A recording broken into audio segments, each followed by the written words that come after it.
Inaresto ang isang lalaki sa Quezon City dahil sa pangmomolestya umano sa dalagitan niyang anak. Tumanggi magbigay ng pahayag ang akusado. May unang balita, si Bea Pinlac. Ikaw ay na-arresto ko sa bisa ng warrant of arrest na ito. Ikaw ay may Hindi na pumalagang 58 anyos na lalaking ito nang arestuhin siya ng pulisya sa kanyang bahay sa Barangay Holy Spirit, Quezon City.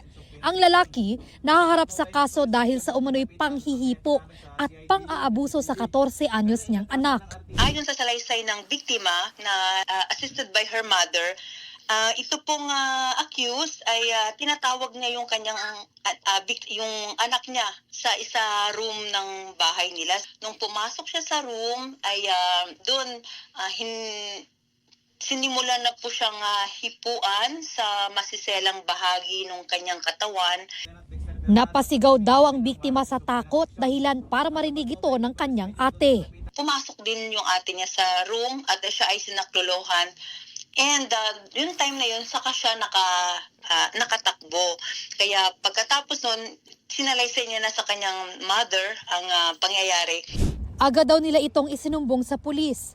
Lumabas ang warrant of arrest para sa akusado noong October 2024. Naaresto siya nito lang Lunes. Nang tanungin siya tungkol sa paratang, ang bilin ng abogado ko po, sa justice na ako magsasalita.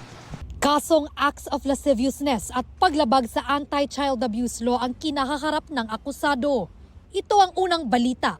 Bea Pinlac para sa GMA Integrated News. Gusto mo bang mauna sa mga balita? Mag-subscribe na sa GMA Integrated News sa YouTube at tumutok sa unang balita.